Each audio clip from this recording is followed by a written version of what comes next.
Good morning, everybody. Welcome back to the Murmurations podcast. Today I'm joined by my colleague, Ramona Slusarczyk. Good morning, Ramona. Hello, Darren. Thanks for inviting me to this podcast. I've seen the previous recordings and I must say that I'm just delighted to be in such an excellent company. Thank you. Thanks very much for joining me. For people who don't know Ramona, Ramona's a colleague of mine in Media Culture Heritage at Newcastle University, and she works in the PR team, teaching public relations, media and public relations. And Ramona studied with us. She did her MA with us quite a few years ago now, and after a few years working in the world of PR, came back to us to join the team as a lecturer. And it's a real pleasure to have her working with us, and she's got some fascinating stories to share today. So, Ramona, do you just, in addition to my waffle, do you want to give everybody a bit of a clearer picture of who you are, what you do, what your background is, what you've done so far? Sure, thank you. So like you said, I'm a product of Newcastle University. I'm the product of the course that now I'm teaching. So I graduated from Newcastle University, but before that happened, I spent some time in Vietnam. I took a year gap, and that was meant to be, well, as the name suggests, just a year gap, but I really loved the country, and I extended my year gap. So it's not something that I recommend to students. So if there are any students listening to this, do as I say, not as I do. But that actually gave me an idea of what public relations in Vietnam was like, and it inspired me to write my dissertation on that. The broader question I was going to ask you is, why study public relations as an academic field, and why study public relations from critical perspectives? Why is it important, and how can you sort of tell some of the listeners who perhaps don't necessarily study public relations but will have heard of it as a term, why is it important, and how can we think about it in relation to current events and things that are going on in the world at the moment? Well, I think the current events clearly show us how vital communication is for any organization, whether it's a government, whether it's a commercial entity. We all received emails from supermarkets telling us at the beginning of the pandemic how we should behave in shops, what we can do, what we can't, can we visit with others or not. This is all effective communication. And if we look at it from a government perspective, those governments that had a very clear, effective message backed up by transparent steps that were taken to tackle the pandemic, they have the best results. If you have an executive musing at the press conference whether using of injection bleach is going to help alleviate the symptoms of the virus, then medical entities have to promptly respond to debunk that piece of information, and it causes tremendous confusion. So definitely communication has been a vital element of handling this pandemic. Now, it's not only limited to government communication when we communicate with power and we communicate power to our citizens, but also public relations can help different entities, and here I mean NGOs and NPOs. And I would like to venture here to kind of a philosophical stance on public relations. So we are all familiar with Maslow's hierarchy of needs, where there's 5 commonly discussed steps. So we need to feel safe, we need to have this sense of belonging, our physiological needs have to be met, and after that we seek prestige, we seek recognition, and then we reach this 5th level of self-actualization, when we feel like we can reach our potential. Now, it's not that commonly known that just before his death in 1970, Maslow considered another 6th level, which is the level called transcendence. So he claimed that beyond those basic needs that we all have, and those needs for feeling loved, for having some recognition in terms of social status or career, and then perhaps some artistic, like creative ambition. So beyond those creative ambitions, he said that actually, and if we think about it for a second, all of them are kind of focused on the individual. It's all about the self, so what we need for us. But he came up with the sixth level, which is self-transcendence, which is beyond oneself. And this is something that I see really appeals to young people. And that's something that, speaking humorously, PR can lead you. So PR can lead you to self-transcendence. What I mean by that is any campaign for an NGO, any campaign, any program designed to instigate a social change appeals to this need to feel connected with other people around the globe. So we can see, for example, Fridays for Future is a movement that appeals to this need for young people to feel connected, but also express their sense of responsibility for other citizens globally. So what we do in England has an impact on citizens living in Uganda or Indonesia, and vice versa. So this level represents the need for global community, essentially. I guess and I understand exactly what you mean, but just for the sake of playing devil's advocate, the critical scholar in me says it's okay to create these campaigns that symbolize some kind of transcendence and speak about community and collective interests. But if the people creating, and you'll be very, very familiar with this criticism, if the companies creating those campaigns are not actually behaving in that manner themselves behind the public image or the persona of their leaders or business or whatever, then actually this just becomes a marketing tool that can create a particular image for a company, whilst actually in reality they're not following any of those values themselves. Well, this is a very valid point, and that's definitely not something that we teach our students. There's a term for that. Go and do some trickery and mislead people and tell them you're really nice once you don't pay the tax. So what you were talking about is greenwashing. Yes. And many organizations engage in that.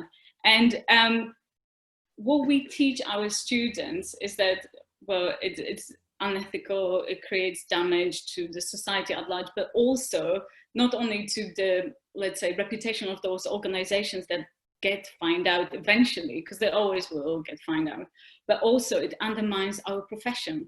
And the problem for the PR profession is that it's a relatively new profession as well as a discipline. So we try to instill in our students the sense of responsibility for upholding the standards, and those standards are related to integrity, honesty, and those are things that very often get compromised, particularly in terms of political communication.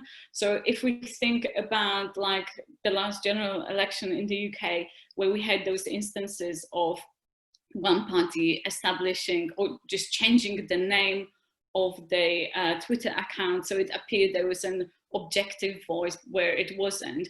This is something utterly unethical, but again, it gives a bad name to our reputation, to the reputation of our discipline. And I think this is a bit of a problem with public relations, that, you know, there's this saying about shoemakers' children being ill-shod, and it's the same case with public relations. I think as an industry, but also a discipline, we need to make more effort in promoting the I don't want to say good side of PR, because there should be only good side, there should be only this ethical side of PR, but it's like, as in, you know, sensational journalism, we have this dark side of PR, which is basically based around spin. But like I said, we'll always get organizations that behave unethically but claim something else, will always get found out. And here, I would like to bring together those themes that we touched on already. So government PR, cultural influences, but also bad reputation. So closer to home, for a number of months now, there's been a discussion over a takeover of Newcastle United Football Club. Yeah, that's a great example. So yeah, on a more local level for us, that'd be really good to talk about. It's meant to be taken over by a Saudi-led consortium, and those efforts are being stalled. Why? Because in 2018, Jamal Khashoggi was assassinated at the Saudi consulate in Turkey. Now, this is a very stark example of how public relations, government public relations in this sense, should not operate. So if we go a little bit back in what Saudi government was trying to achieve before that happened, and again, like, we have to think about the economy. So governments operate very similarly to corporate organizations. They also have to think about the bottom line, right? So we all know that the economy in Saudi is based mainly on oil resources, and they're trying to move towards tourism. But to move towards tourism, they have to change the perception people have of the country, promote its cultural heritage, and also address some social issues. So we know that the law prohibiting women from driving cars has changed. However, we must remember that those activists that advocated for this legal change are still in prison. So yes, this was the law that prohibited women from driving in Saudi Arabia. Yes. Yeah. So according to the law, women can drive. Whether this is the case on a practical level, we can't really say that it's been a massive success, but it did start an important social change. So this is something that Saudi Arabia used in their messages in 2017 and at the beginning of 2018 in the States and in the UK, saying that MBS, so Mohammed bin Salman, is modernizing the country. There were massive billboards, both in States and in London, saying that he brings a new face to Saudi Arabia. Now, following that, visas for single female visitors have been dropped, and unmarried couples can stay in hotels. So we can see that the country does something on the legislation level to encourage tourists to visit. However, we can't forget the murder of Jamal Khashoggi, which at first the government blatantly denied. This is an example of crisis communication, which we teach as well, what to do when things go wrong. Now, this is an extreme case of things going wrong. But when it was reported to the authorities by Khashoggi's fiancé, the government in Saudi issued a statement saying those allegations are completely baseless. Now we know that they weren't, and this is exactly what happened. He was murdered. And a number of assassins were flown to Turkey because they knew that he was coming for his second visit to the consulate. So this really marred the reputation of the country itself on an international level. And I think this contributes to the controversies surrounding the takeover of Newcastle United Football Club, which I think now it's not going to happen because the Human Rights Watch and other international organizations are trying to prevent that from happening. Why? Because this would be an example of sports washing. So a government here we have it's a government-backed consortium trying to purchase an entity in a foreign country, and that would obviously create a positive image for Saudi Arabia. And when I read local newspapers, I can't disagree with people saying that it will bring investment here. The football club needs some support. It's not going to come from within the UK. Well, this is debatable. So I understand that, but going through with this deal is basically giving the green light to Saudi kind of using this takeover to kind of whitewash their reputation. Is it being very well publicly reported that it is being held up on a human rights basis? Is that something you think, or is that something you know is going on? Because been I keep being told that it's to do with copyright, not copyright, to do with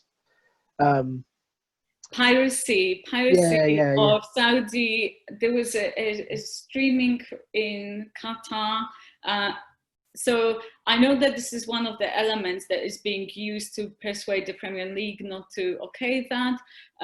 But there's been a number of voices coming from journalists and human rights watch organizations saying that we can't allow that to happen because this is sports washing.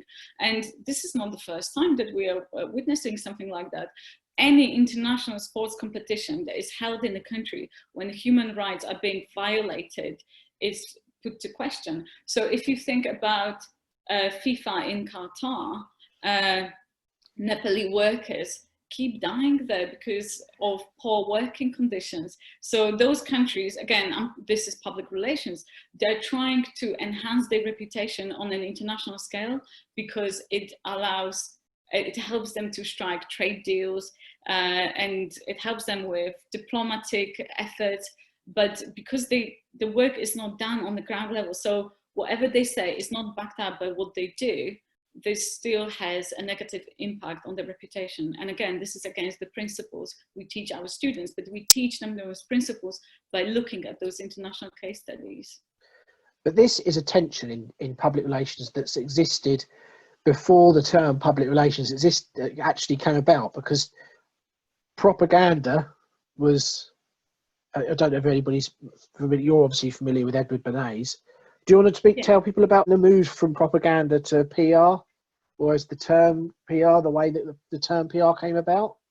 Well, the term PR is,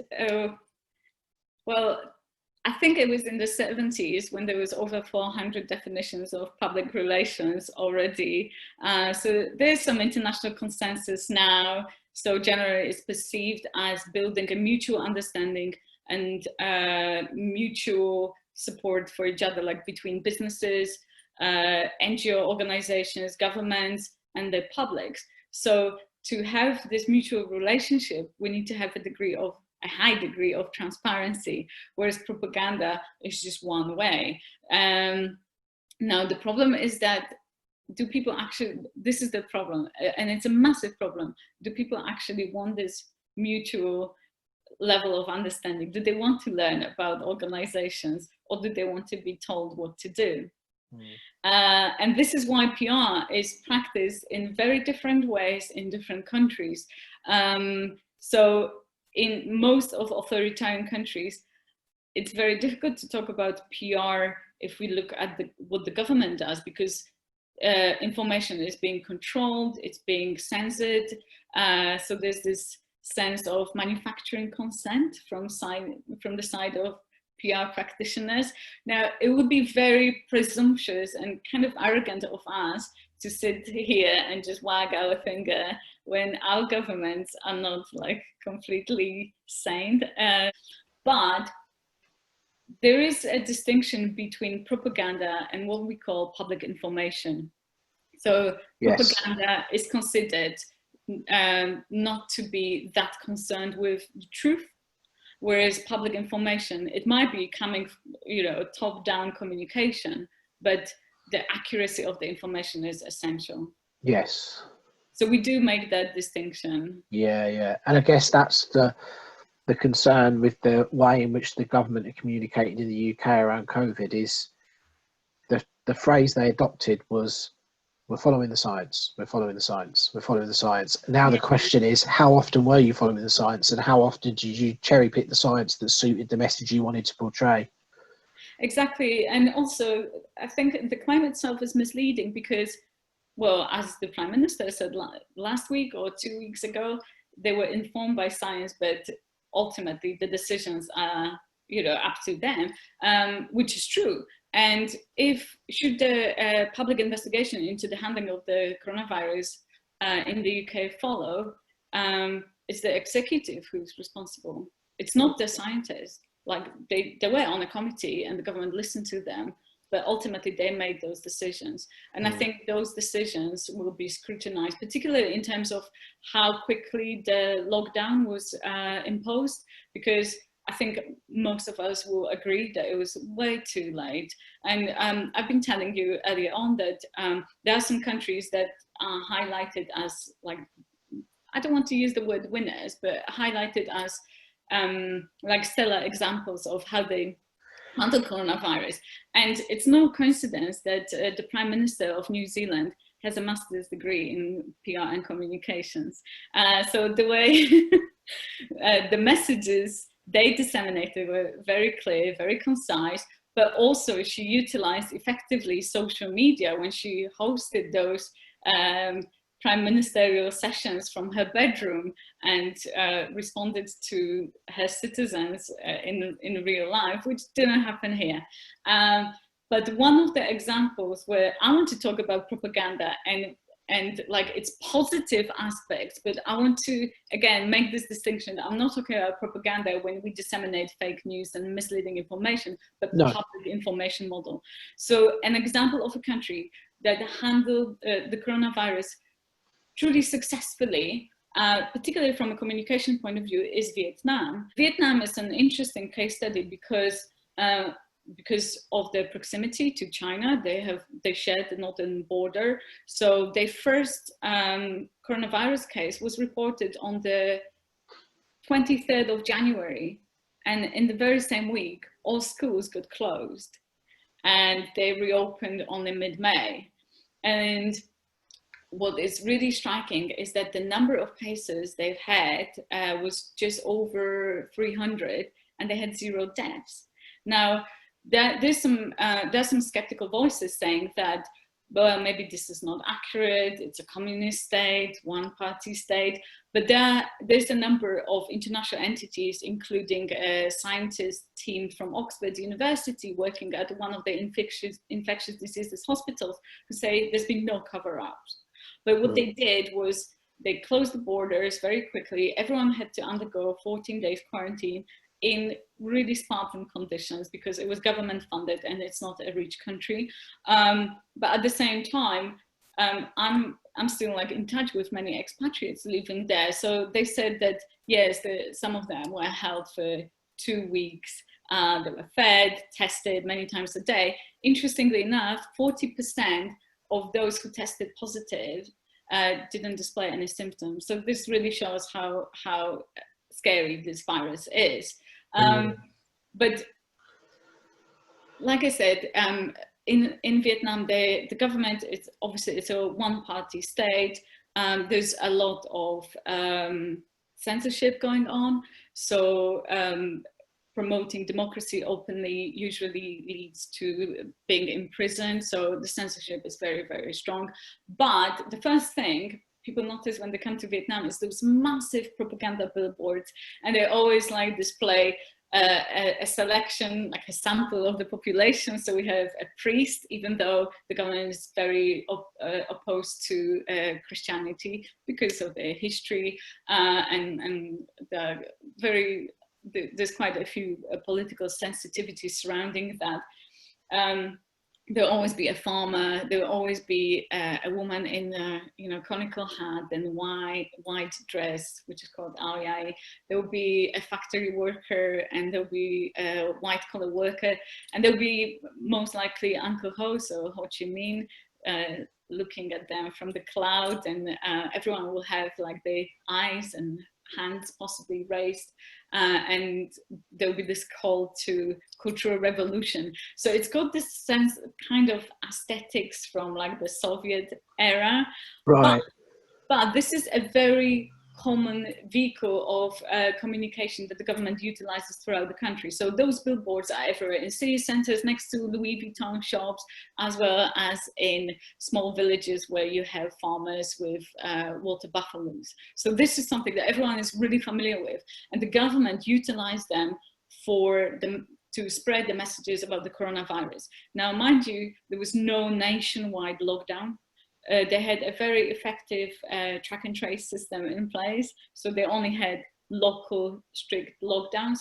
And there was this sense, not only coming from those billboards, but from the messages the government issued, that this is their patriotic duty to protect everyone else. So here we may talk about this cultural dimension of a society being considered as collectivist when we feel responsibility for all the members of our country, whereas in some Western countries it's so individualist that everyone says that those restrictions are affecting their liberties and human rights, and they're not going to wear face masks. Now, the results are, as we see, so for example, my colleagues in Vietnam who worked at the Australian University, which has a campus in Saigon, now post pictures of the classes resuming. There's no social distancing, they're surrounded by students, whereas we are planning for the whole academic year of socially distant, partly delivered online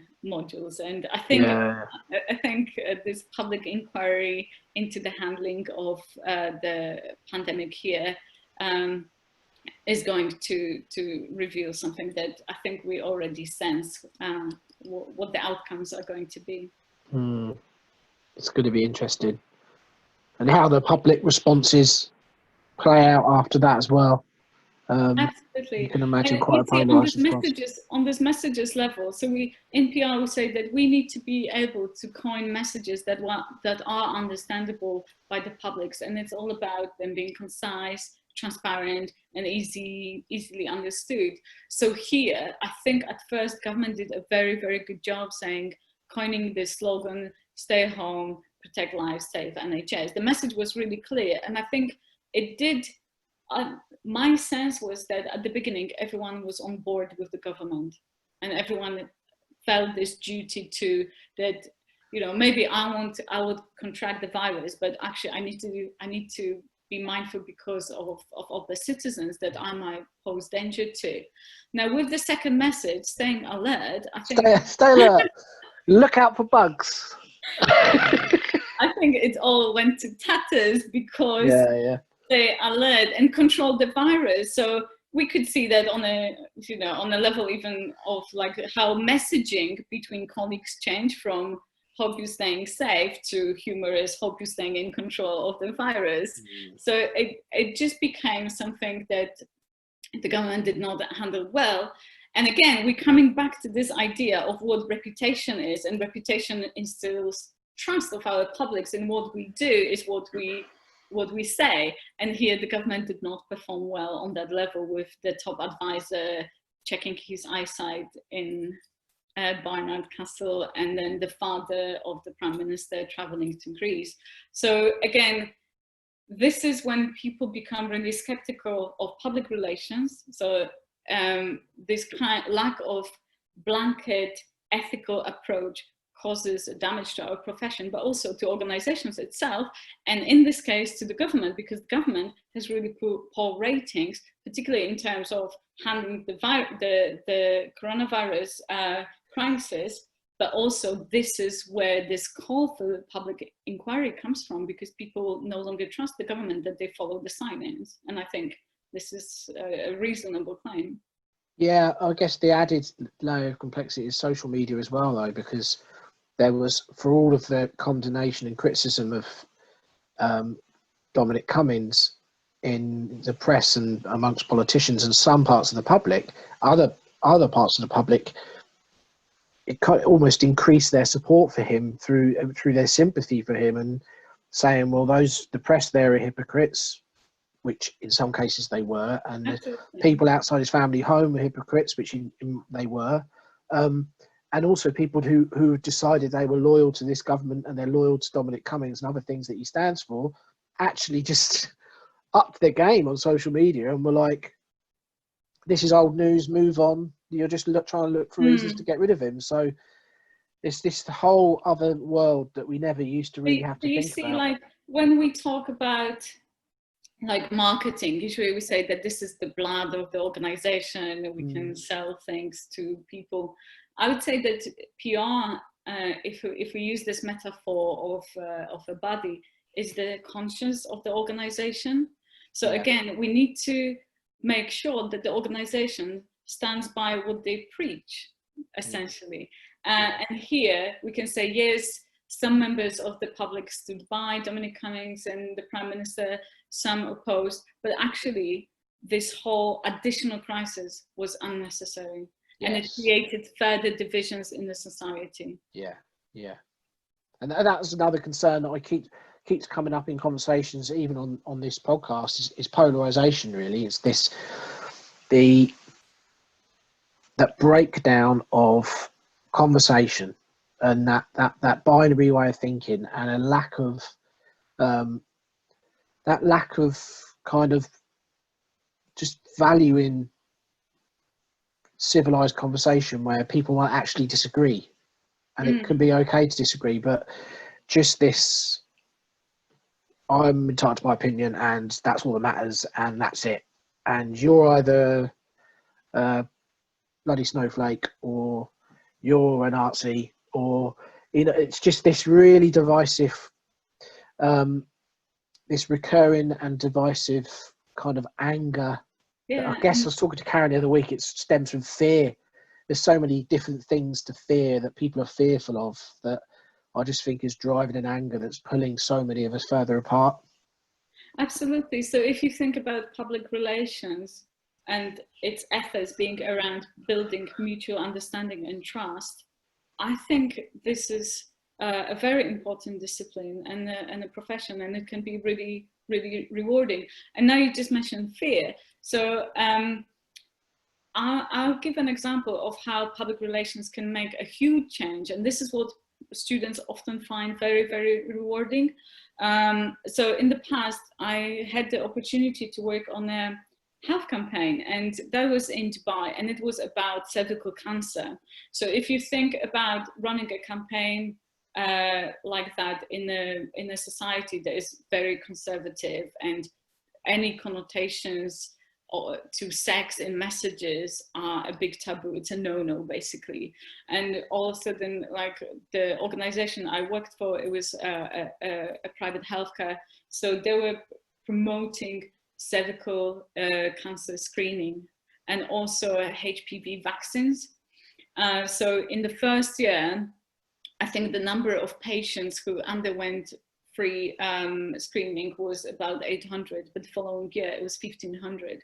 And this is all to do with PR and educating and liaising with different stakeholders. So we got on board a member of the royal family who promoted, she was a female, and she promoted it in the media as well. So, regardless where you work, whether it's an authoritarian government or not, there'll always be a scope of work that can be carried out ethically and can lead to a meaningful change. So it's not only a program that multiplies the profits of the organization in question, but something that can really improve the way society works, or improve people's health in this case. The one thing I wanted to give you a chance to talk about is this Women in PR book. Do you want to just briefly talk about what that is and what it did and what it involved? Sure. So basically, there's a number of researchers that I had the pleasure to collaborate with.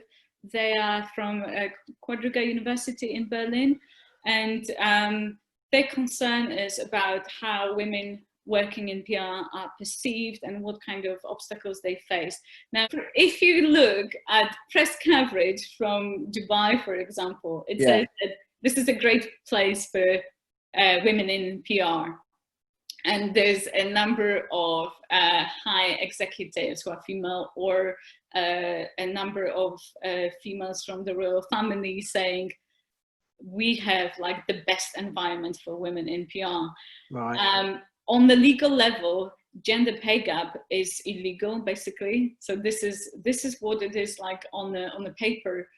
But if you look into it a little bit deeper, if you are, let's say, a single female PR practitioner or a female in any profession, that's fine. You don't have to ask anyone for the right to work, right? As long as you have your business visa.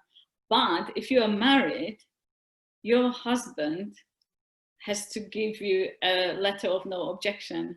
So a colleague of mine who works at the university in Berlin. When she lived in the UAE, she had to ask her husband to write a letter of no objection for her to open a bank account. And I'm talking, it's like 2016, 2017, open a bank account, get a driving license and work.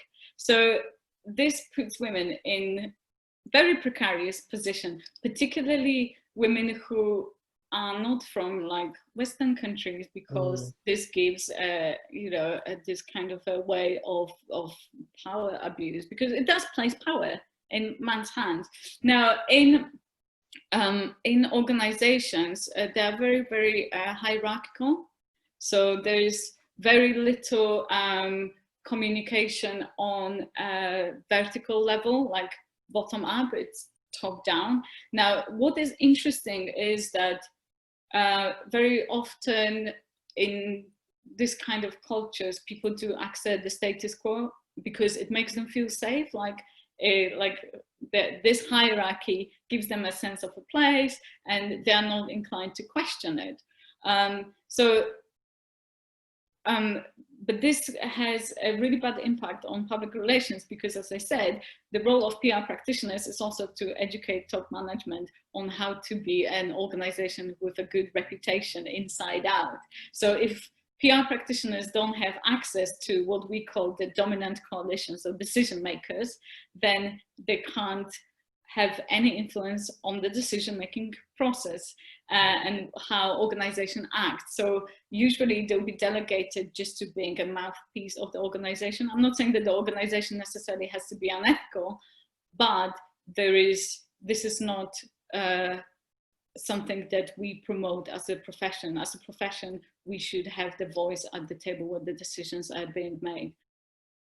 In other countries, there's been like this tradition of female practitioners being a bit of a hostess to entertain foreign business entities, and I think Right. this is a great damage and a great shame. But things are changing. So, like I said, maybe in the UAE there are some problems, but since the legislation changed, I think social change will follow. So those changes will take a while. A report from PwC said that it's going to take about 150 years. So perhaps not during our lifetime. But sorry, just so I'm following, is this what you're outlining in, is this your chapter in the book? Is this your case study? Okay. Yes. Yeah, and, and there's loads of contributors in the book, isn't there? All from different backgrounds in PR and different experiences. There's people from over 10 countries. There's one male contributor who writes about how the COVID-19 can actually help women get deserved recognition in the field of public relations. Oh, right, okay. Yeah. And interestingly enough, in the UK, most of practitioners, I can't remember the percentage, so I'm not going to make up some figures now, but the majority of practitioners are females. However, the higher you go in the seniority in organizations, the less females are there. Right. So this is a big issue for the industry here as well. But like I said, it's a relatively young discipline, a relatively young profession. So I think things will change. But yeah, and as an academic discipline, it's growing. But we saw what we were talking a couple of weeks ago about journalism studies over the last couple of decades. It's grown and grown. It's become this massive academic discipline, and I think that's inevitable with public relations as well. Absolutely. I think, like I said at the beginning of our conversation, we all can see that every organization, whether it's a minor startup or a multinational entity, they have to be able to communicate with the publics effectively, particularly in times of crisis when they have to act fast and be able to convey messages that are understandable for everyone and be able to instill certain behaviors, as all governments have to do now.